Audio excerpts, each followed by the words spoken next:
political parties who sits in as the Secretary General from the word go. So I'm the only official who is recognized by ORPP at this particular time and moment.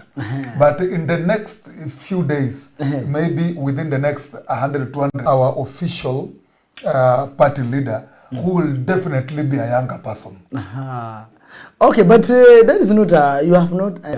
what will be because you are an interim Secretary General, according to your statement. What will be filing will actually be the interim. We will not have elected. We will be filing the interim. We are just in the process of compiling and seeing who will be the more acceptable and suitable younger person to go for the position of the party leader. Because but you cannot start recruiting the members without the party leader. It is the members who are supposed actually to give us the officials. From the members is where we identify the officials. No, according to the Constitution of Kenya about the party must have the party leader. Yes. And you cannot start a party without... I just told you that within the Constitution, Article 19, Article 19 states clearly that after provisional registration, you are given 270 days to comply with 3 more 270 kufikia sasa mnafikia siku ngapi? Kufikia sasa probably we have done 30 days. We are still very comfortable with the 240 days to comply with that. We are not in any hurry for that. First of all, let's get the members. After you have gotten the members, identify the most suitable younger person to run the party as the party leader, and then file the national governing body. Yes, that's what we wanted to be very organized. Na ikuje itoke UPM, the party leader of UPM is not a young person as you are talking right now. Ndio itakuwa?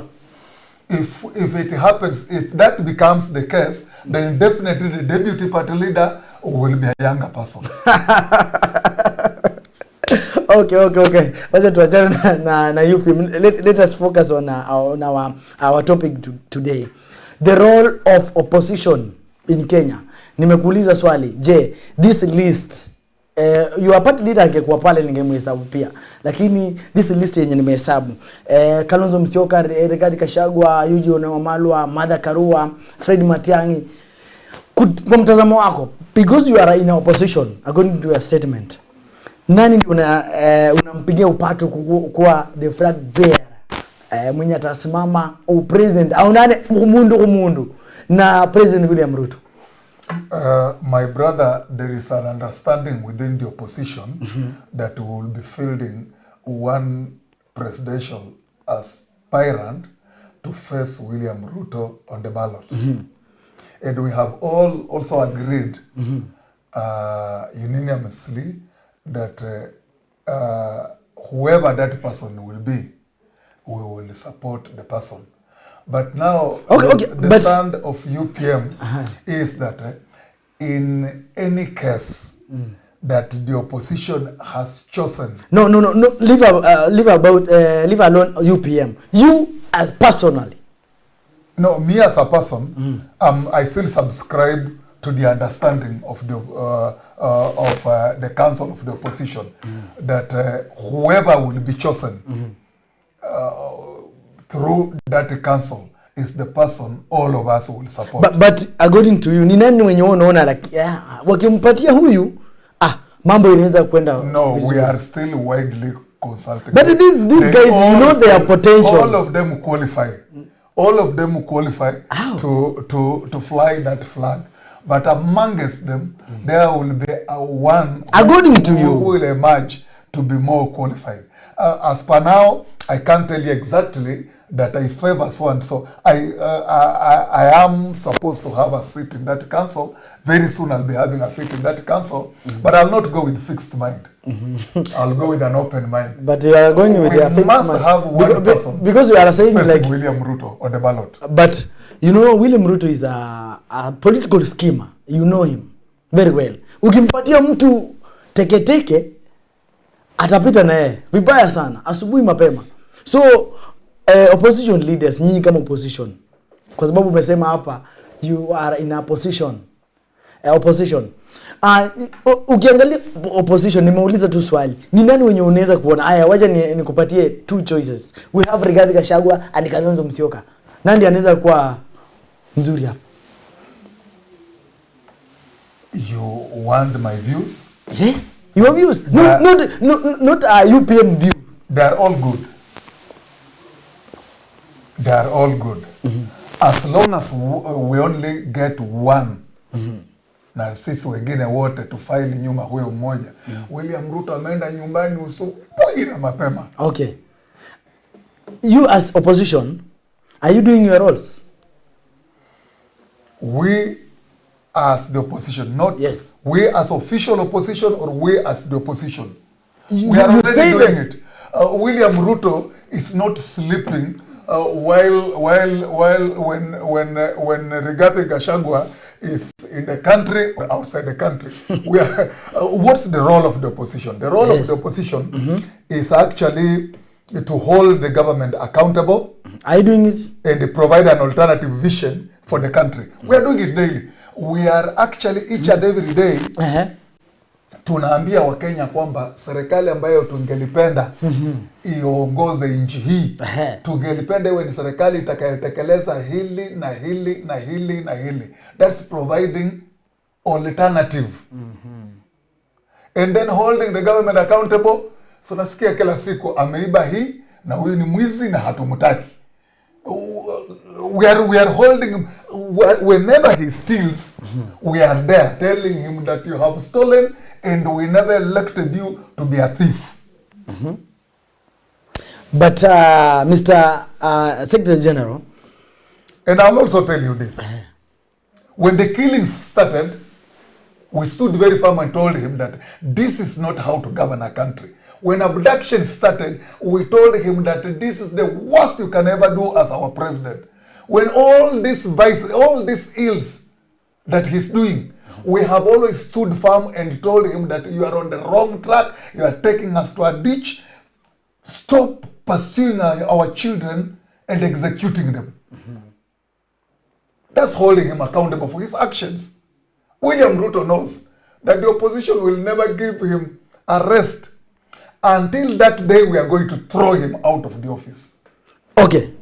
Secretary General. Yeah. Siasa imeanza ama ijaanza? Kwa sababu tunaona opposition wana campaign hapa na pale. Ukiangalia upande wa serikali pia wako kwenye gari juu ya magari. Siasa imeanza ama bado ijaanza? Unofficially, yes, imeanza. Officially, no. That's the truth. Unofficially, yes. Hata William Ruto mwenyewe.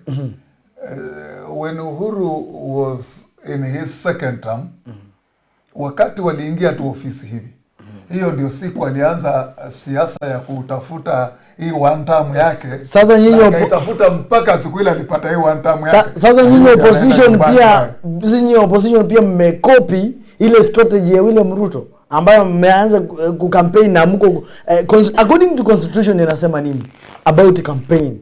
Inasema nini? Wewe ni Secretary General ambao unajua katiba. Campaign zitaanza officially 6 months. Lakini ukiangalia sasa to election. Lakini ukiangalia sasa hivi opposition mlishaanza campaign.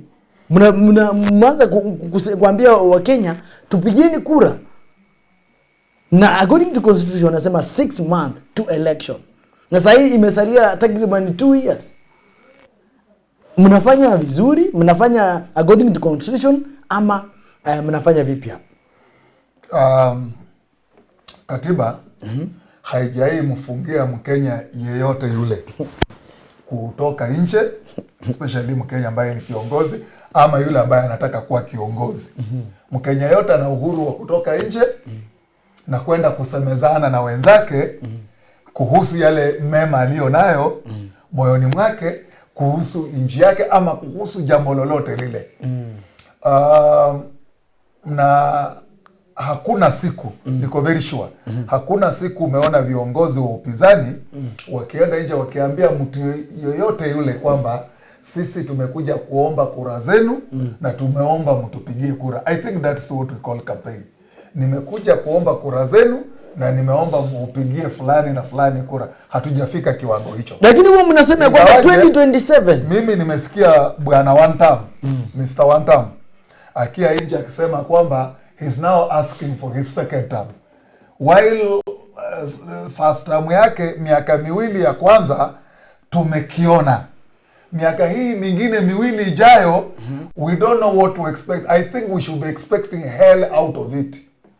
And then already he's asking us for another one term. Tunajiuliza jameni, has this guy gone insane or what? But labda ni wewe ndio unajiuliza hivyo. Hiyo ni kauli yako. Nimekuwa mashinani, nimekuwa pwani, nimekuwa Kongoya, nikienda mguu kwa mguu, door to door, tukifanya membership recruitment drive. By the way, I think you need to hear this.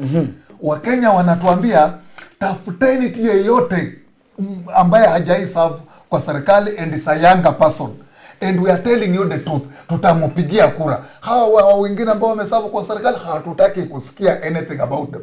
In fact, I have been given a lot of challenges when interacting na wananchi on door to door with my teams doing membership recruitment drive. I'm being told focus on the agenda ya kutafuta a younger person, and in any case that you don't field a younger person as a presidential as aspirant, tafadhali demand from the so hii ni message tunakuja nayo very clearly to regarding Gachagua.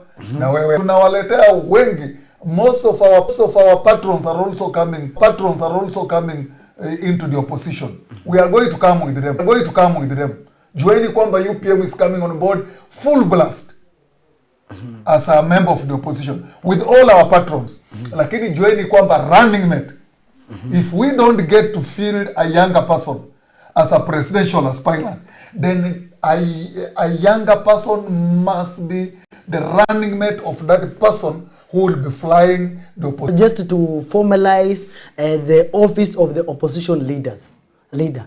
Wewe unaona hiyo jambo iko sawa? Atakuwa amepunguza joto ama siasa ya Kenya, ama itakuwa vipi? You see, in the mind and the views of William Ruto, the office of the opposition is Raila Odinga. They have already formalized it. They are already together. They are already going to bed together. No. They are already mismanaging the country together. They are already stealing together. No. So hata ukituambia kwamba anakuja kuformalize, katika akili za William Ruto, opposition ni Raila Odinga. Katika akili za Raila Odinga, he is the opposition. There is no any other opposition in them. Lakini the opposition they are going to expect and receive in this country is an opposition different from the handshakes, from the legacy of handshakes of Raila Odinga's opposition. Right now, Raila Odinga is not an opposition leader. Hapo umeongea statement yenye haiko. Raila Odinga anawaka na government. Wanasema ya kwamba a joint government wenye ako kwa government. Opposition leaders sahizi wenye wako opposition ni wakina nyinyi wenye unasema. Ndio nimeuliza, je, President William Ruto akitengeneza ofisi ya opposition leader, itakuwa amefanya mambo vizuri ama itakuwa mabaya? Hiyo ndio swali yenye nimeuliza. My brother, unajua umejibu swali which is your question is good. Yes. Atakuwa amefanya vizuri, amepatia opposition leader nafasi ama hapana? I want to retract back to your statement that Raila Odinga is no longer the opposition leader. And what is he doing in the parliament, occupying that seat through his appointees in the parliament? What is he doing in the Senate? And what is he doing elsewhere purporting to be the opposition leader? What's the role of opposition? The opposition. Tomorrow he's in the government. No. When he goes here, he says, Mr. Secretary General, what is the role of opposition leader? Or to hold the government. Ama opposition anaonekana aje? Opposition chama ambayo kiko opposition, je, kinaweza kukuwa appointed na ministry ama wanaweza kuwa na nafasi kwa ministries? Ama like UPM, you are in opposition leaders. Mnajipata mko kwa government, you are UPM member, you are UPM leader. Yeye ndio minister of finance. Hiyo ni opposition. Constitutionally, no. Yes. But according to Raila Odinga, yes. No. No. Can I ask you a question? Yes. Will you vehemently look at that screen and tell Kenyans that Kenya is still a constitutional state? Yes. Then We are following. In a constitutional state, have you ever heard of the opposition moving over into the government? Who told you that Raila will be in opposition all his years? Who? Time yake ya kuingia serikali imefika. Well, that's what we didn't know. Akuna right. According to constitution, you have right of freedom. You can join any right of democracy. Wewe vile umekubali kuingia UPM, sawa, yule mwingine atakubali kuingia ODM. Raila Odinga himself amekubali kuingia kwa serikali. Kwa nini bado unasema ya kwamba yuko opposition? Then you relinquish the seats you are holding as the opposition, both in the Senate, in the Parliament, and elsewhere. But you don't still bed with the government and still occupy the seats that are properly constituted opposition is supposed to be holding. You see, for the opposition to execute its mandate of holding the government accountable, it must start from the Senate, in Parliament, and elsewhere. Now hebu nielezee saizi. Nielezee. Sasa MCS pengine wale ambao which positions are you talking about in the Senate, Assembly, a National Assembly? Which one? Like minority leader? Yes. Unapounda serikali Naam. Na wewe una majority ndani ya bunge, mtu wako ndiye anachukua majority leader. Na huyu mwingine ambaye yuko kwa upinzani anachukua minority leader. Sasa wewe umeondoka, umeenda umeshikana na serikali. So una relinquish these seats so that hawa wengine ambao hawako kwa serikali na wao ndio minority hapo ndani wafanye namna gani? Occupy those seats so that wanaweza kufanya kitu gani? Wanaweza hold the government accountable. Sasa wewe umeshika hata kama una tamaa ina gani kama Raila. Okay. UPM yako hii iko na MP ama Senate hapo ndani mwenye unaweza kumpatia that position? No. Sisi ni chama kipya ambacho hakijafikia kiwango, hakijaenda katika uchaguzi wote. Very soon tutakuwa tunaingia kwenye uchaguzi. Tutafield aspirants will become candidates. We will win many seats, and we don't intend to be the opposition. We intend to be the government of the day. Okay, UPM is a national party or a village party or a regional? UPM is a national party, as you know. Do you have an office in Kiambu? An office in Kiambu? Yes. Not yet. Turkana? UPM ilisajiliwa May 25th. It's just about one or two months old. Na nimekuambia kwamba we are required to comply with the 3 more items. 1, membership recruitment.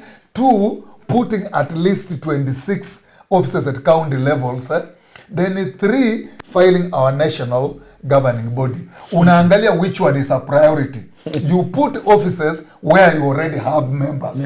Na members ndio iko more expensive to do. Officers inaweza kukaa hapa. But you are recruiting members and you don't have leadership structure. Yes. You don't have a party leader. Nielewe kwa leaders come from the members you have recruited. But members ambao wamejisajili kwa chama. Members wakikuja wapate kama leadership structure. Au leaders watakuwa wametoka wapi? Kwa sababu leaders wako supposed kutoka kwa wanachama. We are a democratic party.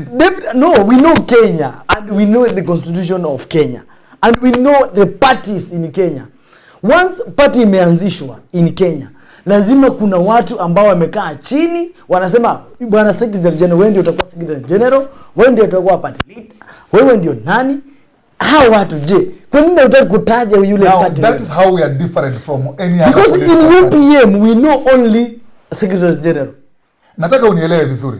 Sisi tuko tofauti na vyama vingine vyote. Chama cha mtu binafsi kiundwa, let me give an example of any party like DCP. DCP imeundwa na nani? Na Rigathi Gachagua. Yes. Yeye katika mawazo yake alikuwa tayari na marafiki zake ambaye anajua fulani nitampa hii, fulani nitampa hii, fulani nitampa hii. Mudavadi akiunda chama kama hiki kingine ameficha chini ya carpet. Ameunda juzi. Yeye tayari hiyo ni yako kwa sababu wewe uko UPM ama unachungulia mambo mengine. I'm giving you the difference between us and other political parties. Unajua sasa sisi for us chama ambacho kiko owned by the electorates wakati kinasajiliwa under representation from who? From founder members who represent the electorates. So katika katiba yetu tumesema kwamba founder members are actually founding this particular party on behalf of the electorate. The moment it has been founded na imepata provincial registration, we go back to the electorates. Tuambia chama ndio hiki, we are anchored on this doctrine, and now we want you to come in as members so that you can own the party. UPM is not owned by a Larry Kijana or owned by a founder member. It's actually owned by the Kenyan electorates ambao wamejisajili kama wanachama. Once tumepata hawa wanachama na wametosha vikapu fulani, sasa tunarudi kwao, tunawaambia sasa mmekuwa mnalia kwamba hamtaki kuwa kwa vyama vya watu binafsi kama vya kina ODM na hivi vingine, na kina DAP na hivi vingine. Sasa hiki chama sasa ni chenu. Katika katiba yetu inasema kwamba once umejisajili chama ni chako, we were founding it on your behalf, nao mtupe viongozi. Nao unaangaliaga priority ni kipi utaanza nacho. Si tuliona priority ya kwanza chama yanzangi hivyo. Tutafute no.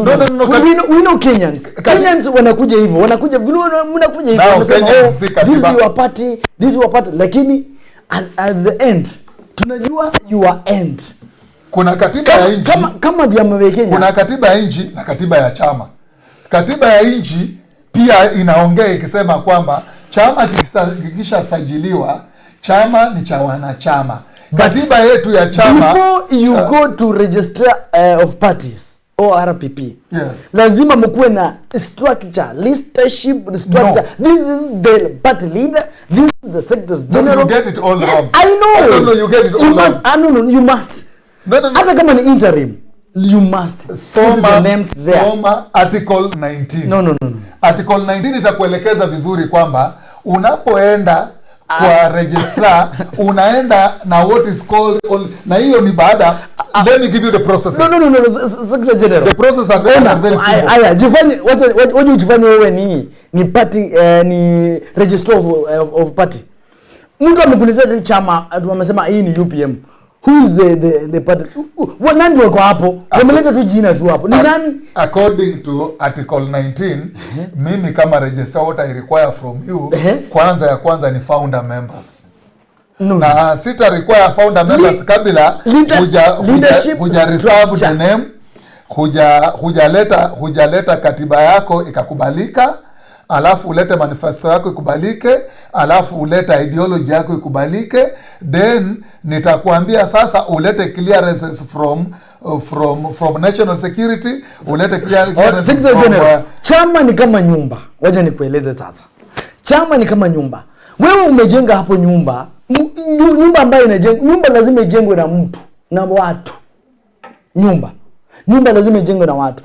Hauwezi kuleta kusema nyumba inajijenga yenyewe hapo, inangoja watu waingie kwanza ndio wapate mwenye hiyo nyumba. That is hapo unajaribu kutofunika. Hiyo ndio ni ukweli. According to me. Sasa chama si kama nyumba ya wewe kuishi. Ukitumia mfano wa nyumba, chama kitakuwa kama nyumba ya kukodesha. Wewe unajenga nyumba, unaweka hapo. Nani amejenga hiyo nyumba? Anayejenga nyumba ni mwekezaji. Sasa ukitaka kujua wawekezaji kwenye chama cha UPM, wawekezaji ni founder members. No. Wawekezaji ni founder members. No. Na immediately wakishawekeza katika hiki chama, sasa kinahitaji wapangaji. Wapangaji iende kwa ORPP na founder members wote. Mngesema sisi tunataka kuanzia hii chama, umetoa members katika Mega, Bungoma, Turkana, Mombasa. Kwa sababu unasema this mlienda kama founder members. Sasa mlienda kama founder members kwa ORPP. Mkasema sasa sisi tunataka kuanzia chama. Wote hapo. Unaweza nipa dakika moja ni kuexplainia what happens through this process. But according to no, let me just tell you what happens in the process. When you go to the register, you have reserved a name. It comes with a demand from the registrar for compliance. You identify one person who will be called the correspondent. And that's when I was identified as the correspondent between the party and the office of the registrar of political parties. This is the only person who acts now. Ikifika stage ya provisional registration, now particulars are founder members zitatakikana. Now you identify who your founder members are and all their particulars, all their details, their data is gathered and presented. It is presented katika vitengo tofauti. Mimi nataka this person when you present that document. It is the correspondent who presents the documents. Who are of those? The other founder members. And the correspondent is me here, who is Aleri Kijana. I presented the particulars, the founder members wangu wa chama cha UPM, na ikaenda ikakubaliwa katika NIS, katika ESCC, katika KRA na katika ORPP. Hawezi kwenda peke yako na wakakubali. No. A correspondent means you are acting on behalf. Yes. Now, who are they? These other founder members only come to the office of the registrar on that particular day. Ya kufanya namna gani? Ya kureceive provisional registration. Okay. And now when they came, and if you want to know the names, which I don't think if it's appropriate here, but I have always been in this studio with one who is Tundai Fai. But according to all political parties in Kenya, we know the leaders, we know the party leaders. Kama ukimention chama yote nakwambia who is the leader. Lakini hii UPM ndio nashindwa. Kwa nini mmeficha? Na inafaa tujue ndio tuone hapa ni pazuri ama ni pabaya. What are you worried about? Because one, a party has a national governing body. And it is supposed to present it within 270 days. The party is presenting... But the party is already launched. Aleri Kijana... The party is already launched. The party is not yet launched. We are just in the process of membership recruitment. What you saw in Kakamega was just one of our patrons who said that I will be moving away from that amorphous thing called UDA. Is it called UDA? Who is that? I will be contesting... Ni nani huyo patron? You are patron wenye alisema hiyo. Who is that person? Our beloved... because a patron... Our beloved Kakamega Senator, Senator Boni Halwale, who has already expressed interest that I will be joining these younger people. So, Senator Halwale has now decided... who have formed this party. Okay, Senator... I'll be joining them as a governor aspirant of Kakamega. Okay. He said no. He will be with the UDA until Parliament is dissolved. Senator Halwale now is sacrificing himself from the position of majority whip. That's not what we have said. He has said. But if a person has decided, he will stay with the UDA until Parliament is dissolved. And when it is dissolved, he will prefer working with these pro-change younger people. But in their outfit called UPM. So, and not only Senator Halwale. For your information, yes, I have over 35. Are we following the Constitution? Are you following the Constitution? Yes.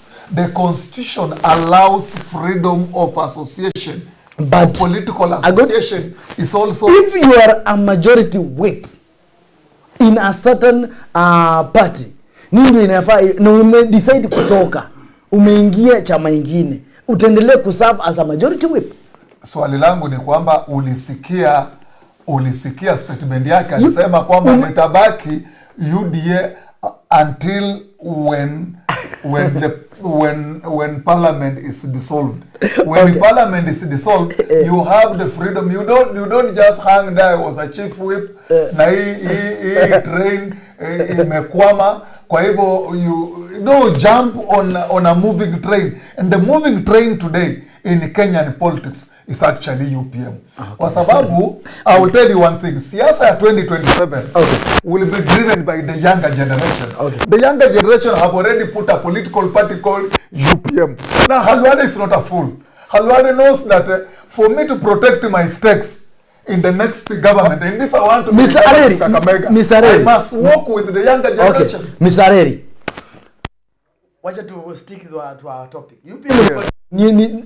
Unajua unaweza kukumbana na maswali mingi sana hapo nje. Yes sir. Ukinipatia mimi sasa niende pale niambie vijana we have a UPM. The first question, who is the party leader? Sasa kuna watu ambao watazamaji ambao wako hapo nje wanajiuliza maswali kama hayo. That's why nimekuwa na kuuliza that questions. But na vile Wakenya wanajua ama vijana wa sasa hivi wamerefuka. Usipotaje the party leader, wanaweka pale question marks. That's why insist pale. Who is the same vijana who are the founder members of UPM? Hao ni vijana wachache ambao mmekutana na wamekubaliana kwamba sisi filing our national governing body iwe ndio item ya mwisho kucomply nayo. Wewe unajua vijana ni wangapi hapa nchini Kenya? Vijana usiseme vijana wawili watatu kwa ofisi. Vijana who are electorates, we are actually estimating kwamba they will come to a tune of about 14 million younger people. They will also have representation. See at what watakuja. Let me finish with this question. Two questions. Question number one, what reforms are needed to empower the opposition to function more effectively? What are the reforms? One of the reforms we will be expecting sooner. Maybe we don't expect it in this government. We will expect it in the next government, which we will be sitting in. We cannot expect anything good from this government. No. I'm saying that the next reforms that we will require to empower the opposition is that the opposition will be recognized officially and be given an office fully funded by the taxpayer. Because the opposition is just an alternative government in waiting. So we will be expecting that, and we will entrench it ourselves. Do not expect William Ruto to do anything about it. It will just he will just run his. So are you saying that if the opposition will be given the office, watafanya vizuri sana?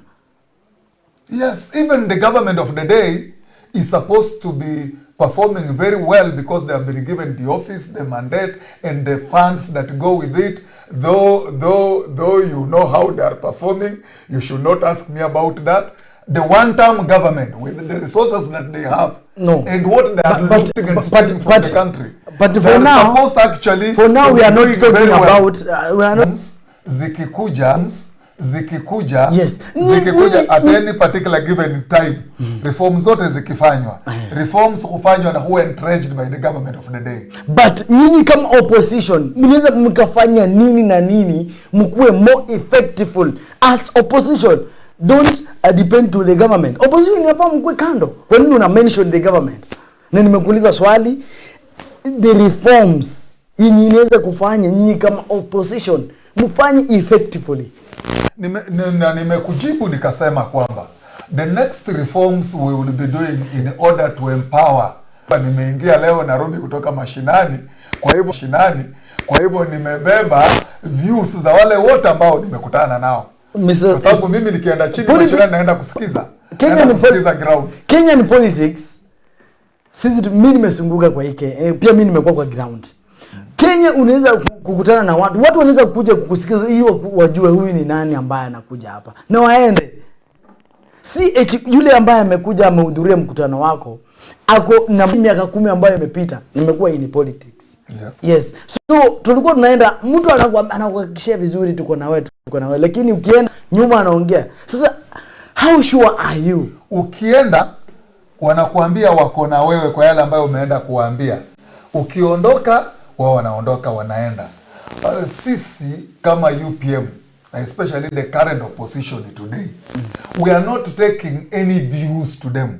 We are going to take their views to calculate them into the kind of a government, into policies in the kind of a government that we want to form 2027.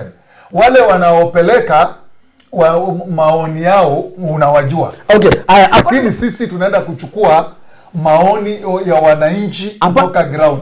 Ndio sababu ukipata mtu kama Gachagua atakwambia sikiza ground. Sisi kama UPM tunakuambia Wakenya na Kenya.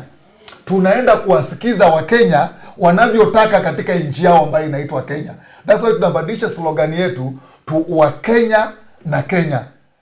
Ukimsikiza Gachagua atakwambia tuko na watu ambao si ground. Tuko na watu tunakuambia Wakenya na Kenya. Tuko na watu ambao si wa Kenya hapa, lakini wanapiga kura hapa. Sasa hao mmewatenga vipi? Wale ambao mmeleta kutoka Northeastern. Hapana, kuna watu ambao wako hapa wanafanya biashara and definitely ni wakazi wa hapa nchini Kenya. Wanapiga kura hapa Kenya. Ni wa Kenya kwa hivyo. Wanapiga hapa kura. Kwani mkisema wa Kenya kwamba ni wa Kenya? No, yes, wa Kenya ni mtu aina gani? Mkisema wa Kenya ni mtu ambaye ana kitambulisho cha nchi na anakubaliwa na sheria za nchi kuhusika katika mambo yote ya kisiasa na kiuchumi kuhusu nchi yake ya Kenya. Sasa kuna muda wangu unakimbia sana. So apart from the office yenye unasema itafanya the opposition to function more effectively. Apart from the office, ni nini kingine ambayo mnaweza mkafanya? Mambo mengi. Kama gani? Ya kwanza ni kukubali kwamba kutakuwa na serikali na kutakuwa na upinzani. Ya pili ni kuzuia huu upuzi ambao unaona nchi atu upinzani wameenda mahali hata kanisani na unapata kuna roadblocks zimewekwa kila mahali, wanakuwa perceived as enemies. These are the owners of this country. Lakini pia opposition, people thinking outside the box. Opposition pia inafaa mfate the nini? The sheria, katiba. Sasa ni kuna sheria ya kwenda kanisani. Hebu niambie sheria moja ambayo opposition wamevunja kwenda kanisani Jumapili ndio wablokiwa nje. No, the rules of the opposition ni nini? Si kutusi the government. To educate the community. Okay, hata swali yangu imekuja. Are you doing civic education to people? Ama kazi yenu ni kutembea kwa magari tu? What is civic education? Civic education is actually engaging the people. And you are saying the opposition each and every weekend are out there engaging the people. Nini kusema tu sijui nini? Are you educating the people? What are you afraid about the term one term? No. One term is a reality. No. That is a civic education. You see kutukana mtu is a reality. No, and I'm asking. That is a civic education. Yes, we are calculating it into the minds of Kenyans. That is a civic education. Sikiza, this is how it works now. I'm telling you how it works. But it's not a civic education. Once it's a slogan ambayo imeingia katika akili za Mkenya, yeye akienda kwa debe, what are you educating? What are you educating that person? But this government is not worthy another term. They have failed to deliver the first term. That's not a civic education. That's not a civic education. Somebody going to the people and telling them kwamba this has not worked, this has not worked, this has not worked. So we sum it into one term. It's not civic education. We are educating them. No. When somebody fails to deliver, you don't give him another chance. What is civic education? Civic education is educating people on the rights and expectations of those rights. And now we are telling them that since we gave these people this mandate, we gave them a responsibility plus resources. That is a responsibility plus resources, and they have not delivered. They are only equated it one term. That's civic. No. Tell me where it fails to be civic. As opposition, you have failed on that. Now, because I'm expecting you to tell me some the importance of election, the importance of kuchukua ID, encourage the youth, kuambia kwamba msiogope kupiga kura, kujeni mjitokeze kwa wingi 2027, chukueni IDs. Because but your civic education is to tell people, to tell young people that one term. Let me tell you, my brother. That's not a civic education. Let me tell you, my brother, one thing. I went somewhere in Kongoya, kwa Karama, and while we were doing door-to-door with a number of university student leaders doing membership recruitment drive, and someone asked a question, kwamba agenda yenu ni gani kama chama cha UPM? just the way unaweza kuuliza agenda ya opposition ni gani. Sio ndio responsibilities of opposition. And there were about 2 other leaders there ambao walikuwa wamekaa nao. Kiongozi mmoja akasimama na kusema kwamba let me answer that question, hata msisumbuliwe na hili swali. Agenda iliyo katika akili ya kila Mkenya leo hii, natembea Kongoya yote na utembee Mombasa yote na uende Lamu na uende Tana River, agenda ni moja pekee ambayo tuko nayo. Hizi agenda zingine tutashughulikia baadaye. Agenda ni kuondoa William Ruto katika State House through the ballot. If we are doing that, hiyo, if we are doing that in terms of civic education, alisema kwamba hizi zingine zote tumeziweka kwenye vitabu na makaratasi, tutazitimiza. Lakini agenda sasa hivi Mkenya anataka kusikia ni tutamuondoa William Ruto namna gani. No. You know, UPM, I don't know if he was wrong. I'm not saying he was right. But I think according to me, that's agenda number 1. Venye unaweza kwenda kwa hoteli na uangalie menu. Ile chakula mzuri sana ambayo hiyo hoteli inauza imeweka pale juu ni gani? Kama chakula ni pilau, you are a learned person. Pilau saizi ambayo Wakenya wanataka kusikia. You know what is how to get rid of William Ruto from their life. No. You know what is civic education. You are a learned person. Yes. The position you are holding in UPM, Secretary General is a person who is enlightening the people on the surroundings and how they are supposed to go about them in order for them to in order for them to benefit from it. Sasa sisi tunajua kwamba ukienda kule nje Wakenya saizi ni watu wanajua haki zao. Na Wakenya wanajua kwamba haki zao zote zimekuwa flouted. Zimekanyagwa na zikapitishwa kwa matope. Na Wakenya sasa wanapitisha kwa matope ni lazima aende nyumbani na wantamu yake. Hiyo ni yako. Na hiyo ni yako, na hiyo ni yako, na hiyo ni yako. Si ya Wakenya labda. Si ya Wakenya, hiyo ni yako. Mpenzi mtazamaji, hiyo ni kauli ya Secretary General wa chama cha UPM ambacho akina party leader. Hiyo ni kauli yake mpenzi mtazamaji. Labda tu ya mwisho tu kuambia okay, kwa sababu producer wangu ananifanyia muda umekwisha sana. Labda tu jambo la mwisho tu in less than 5 seconds. Yes. Chama cha United Patriotic Movement kitakuwa kina unveil its party leader very soon. We still have another about 240 days to do exact leader. Yes. So we are not in any hurry. Hatuna njaa ya nani ambaye atakaa kwa hiyo kiti. We have so many defeating younger people pro change, and we also have so many other elderly people who are also pro change in this country. Na mnawajua na wameanza kujitokeza hata coming as our patron. These people will make good party leaders. So when these people come on board, to identify a younger person, to identify an older person, more experienced pro change ambaye track record yake iko smart na iko sana, tuseme huyu ndio party leader na iko deputy na huyu. Sisi lengo ni moja, kwamba we are giving Kenya an alternative government that is going to fill the void that exists in governance. 2027 tunaunda serikali, and the younger people have already realigned themselves with the UPM as their outfit, and we are going places. So kama wewe huku nje unatafuta kuwa kiongozi katika taifa hili la Kenya 2027 and you want to be elected, siasa ya 2027 will be driven by the younger people. Welcome to United Patriotic Movement. Mpenzi mtazamaji, hiyo ni kauli yake ambaye anasema nimempatia nafasi kidogo tu ili aambia wageni wa Kenya jambo. I was expecting something from you. Waambie wa Kenya wajitokeze wafanye nini, lakini wewe you talk about UPM. Kijana unakula vizuri kwenye UPM. Mpenzi mtazamaji, hiyo ndio imekuwa wakati wetu wa The Morning Blend. Mpenzi mtazamaji, jina langu ni Haron Mulati. Hadi wakati mwingine, bye bye.